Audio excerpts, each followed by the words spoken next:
Welcome back to our second segment. We're still discussing electrostatics with our focus on the origin of charge and how charged materials actually interact with each other in space in terms of the law of conservation of charge. These are the two big ideas for the purpose of today's session. Having said that, let's just quickly recap in terms of how the negative and the positive charges arise. These are the two classes or categories of charge that exist, right? So we said that an object acquires a charge through transfer of electrons, and the word transfer suggests that there can be a gain, okay? Alternatively, we say addition. If something gains, so it means the process of addition of electrons would have taken place, or it could also include, the loss, right? Which is removal, right? So the language there is very, very important. So if something gains electrons, it acquires a negative charge, right? So the negative charge has to do with the gain of electrons. Okay, so the transfer is actually about, one material losing and the other material gaining. So the one that loses would actually become positive. So the loss or removal of electrons from a material results in a positive charge. Okay, results in a positive charge. Okay, simple and straightforward. And then a positive charge is about loss. We agree to that, okay? And then a negative charge has to do with the gain.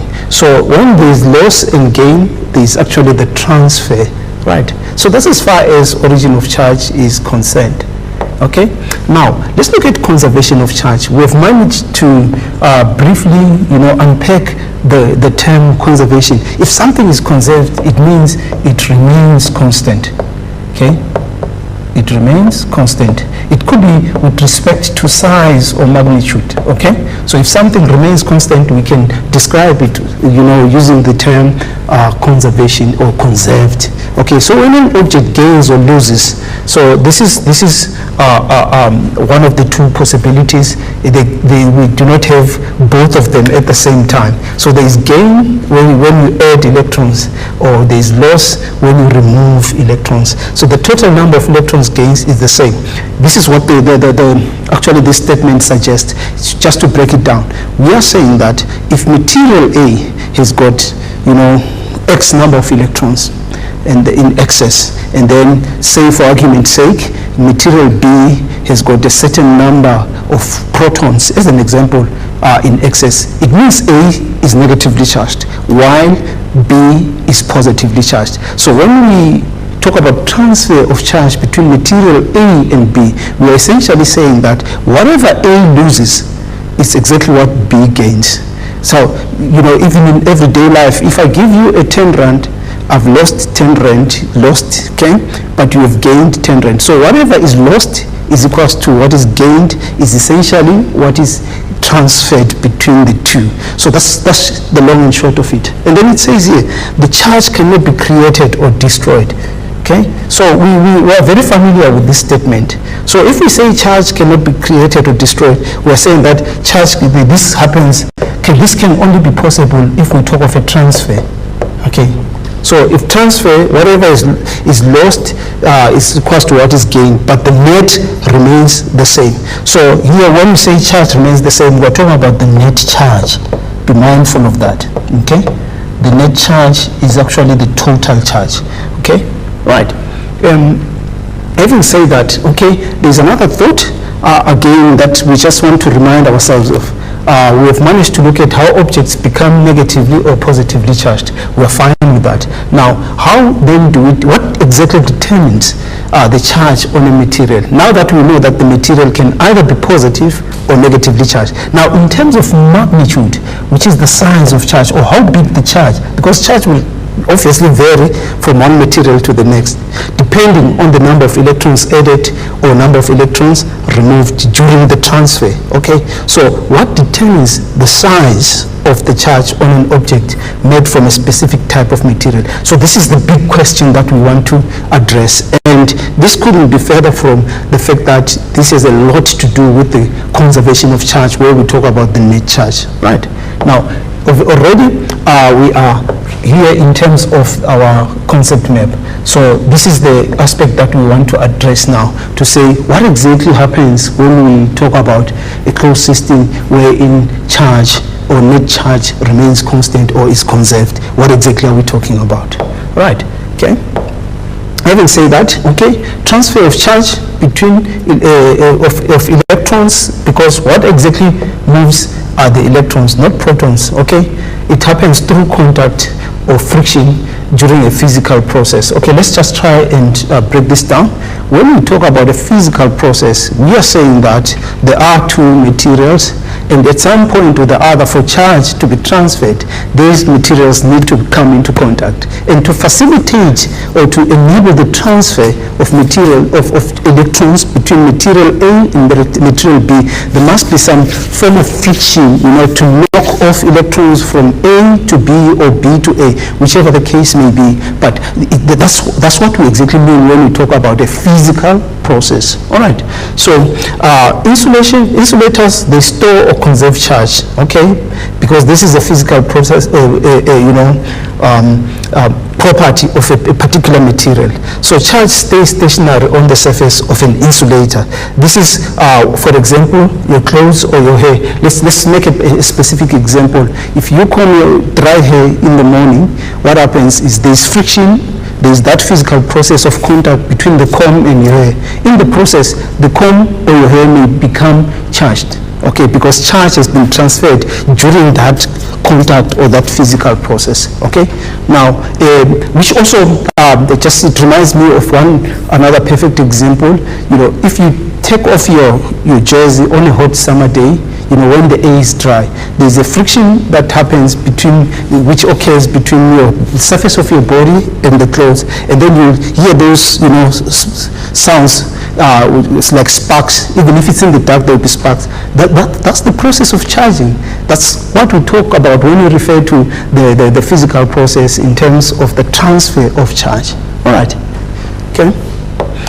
Okay. Now we just want to look at a simulation, which is a practical example of how materials are charged and what happens when there's discharging. Discharging is actually, removing the charge that is accumulated. So I would use a simulation in this case to try and show that our observation. This is actually, an everyday life observation. It explains the science, that we observe, almost on a daily basis, which also serves to say to us that, the science that we learn in class is actually around us. It's very much alive. We just need to pay attention and try to, have the thinking of science behind to say, okay, how then do I explain this observation? So this is a very familiar observation. We'll talk about the science behind what you see when this happens. Okay, so we've got a gentleman there, John Travolta. That's the name of the Travoltage. That's the name of the simulation.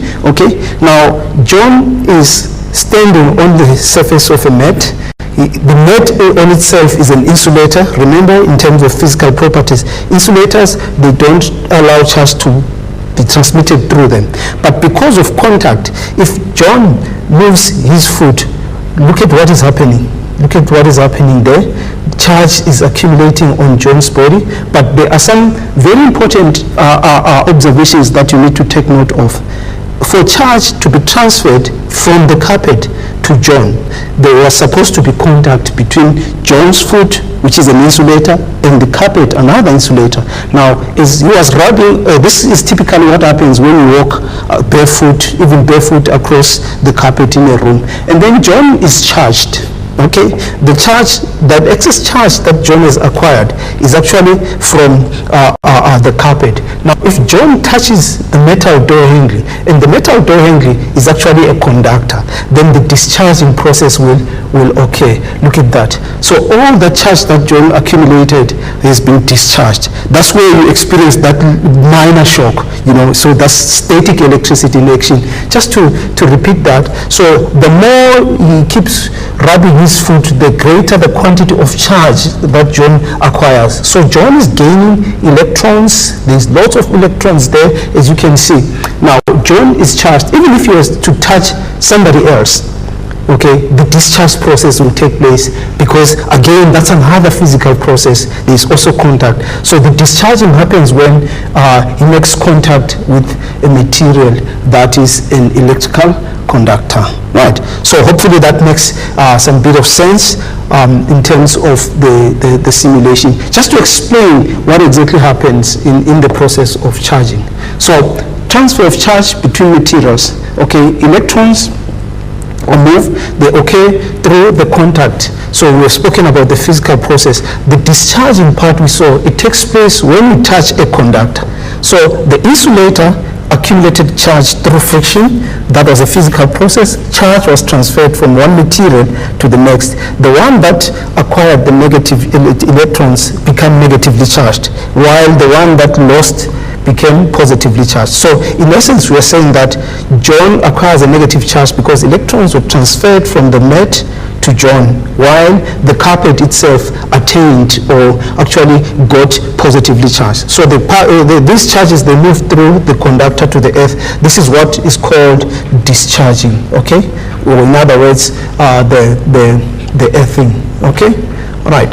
So we've also referred to this term triboelectric charging.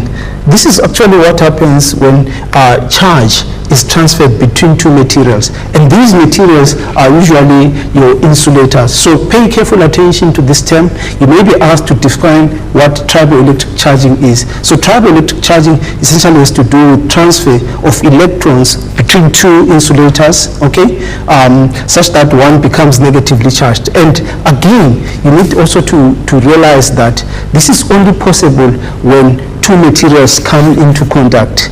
And the triboelectric series actually speaks about, the different materials that can be charged in the same way.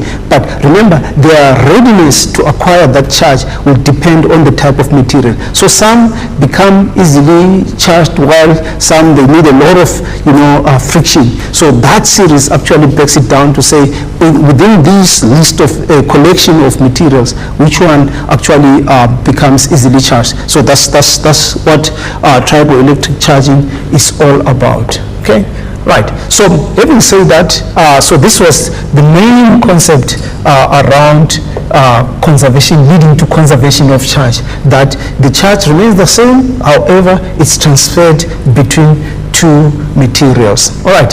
Having said that, let's take a short break, and then when we come back, we actually want to look deeper into how conservation of charge actually happens, when we quantize charge, or we talk about a specific amount of charge between two materials coming together in a physical process. So we shall make a number of predictions in an attempt for us to understand exactly what happens when we talk about, or the application of the principle of conservation of charge. Let's take a short break for now.